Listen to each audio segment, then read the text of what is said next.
Lakeland Public Television's Common Ground is brought to you by the Minnesota Arts and Cultural Heritage Fund.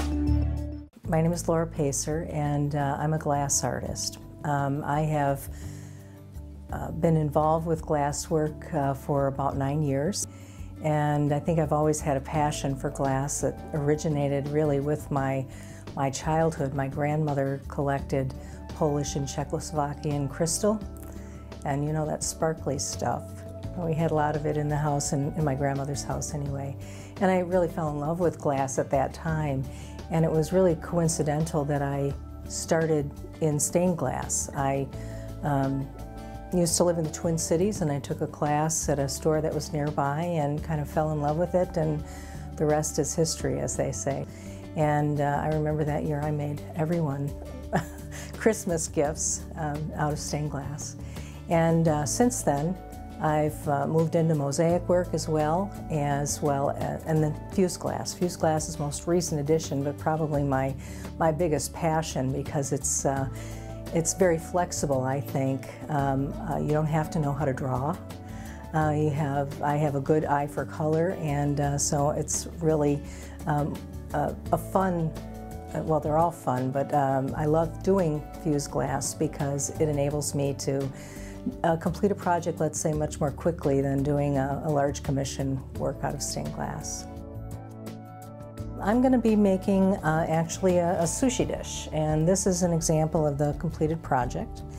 And what makes this sushi dish very distinctive is the design elements that are added here. These are created by me, and we'll be making the design bar out of a variety of different glass products.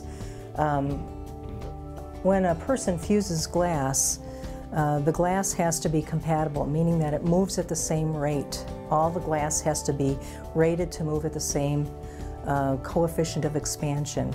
And so all the glass products that I have here in front of me are all rated at 96 COE, and there are other COEs, 90 and 30 and 104, but I primarily use System 96 glass.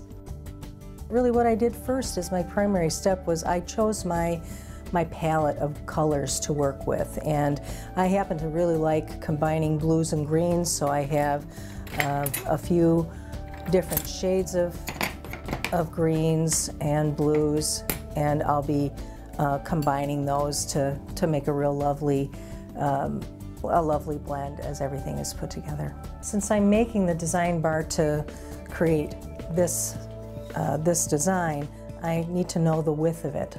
And I already measured, of course, and it's 5.5 inches wide. So I'm starting with a base of 5.5 inches by 7 inches, just because I want to have enough to cut apart over time. There's no real rhyme or reason to how I'm laying it out, other than the fact I want it to be attractive visually to me. I'm stacking glass, and there are openings, so there's a void in there. So when the kiln is running and the glass is melting, because there's an opening, this glass will sag. And so if you look at some of the curves in the design, that's where there were voids. And there was nothing there, and so the glass sagged into it. And using a design bar such as this really creates unique work, because even if someone else makes a design bar using very similar colors, it's not ever going to be identical. It will never be identical. The thickness of the design bar is going to yield, the height or the thickness of it is going to yield a different width. So height is width.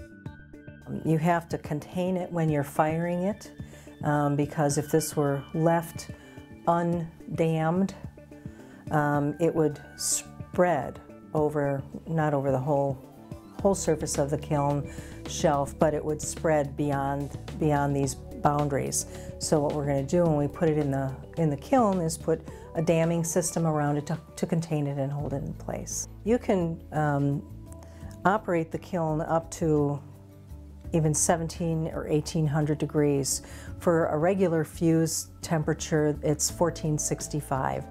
When I put it into the kiln, it was beyond the top of those rigid dam bars.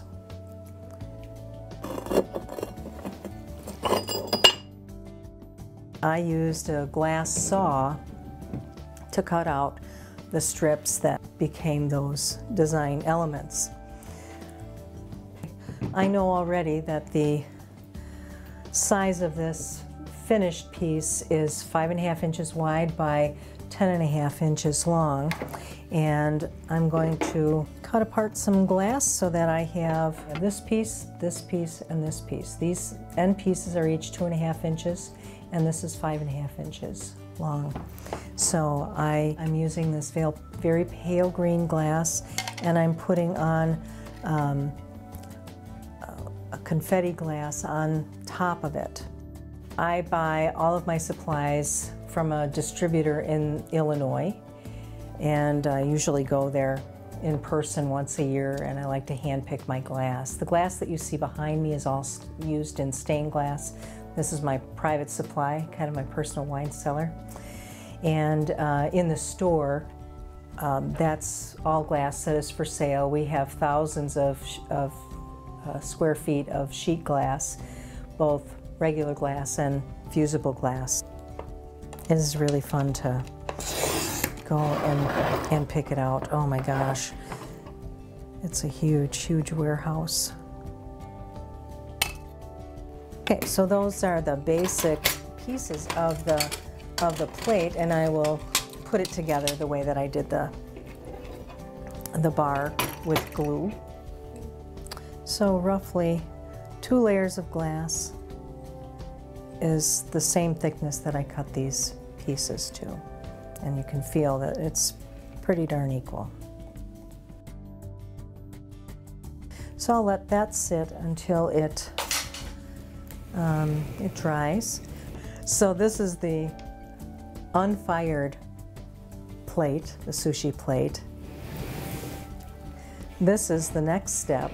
So this is what the sushi plate looks like once it is fired. And then once that would be done, the dish would be placed on the mold in the kiln just that way, and it would be fired to slump it. And then this is the result. If you enjoyed this segment of Lakeland Public Television's Common Ground, consider making a contribution at lptv.org. If you have segment ideas pertaining to North Central Minnesota, contact us at legacy@lptv.org.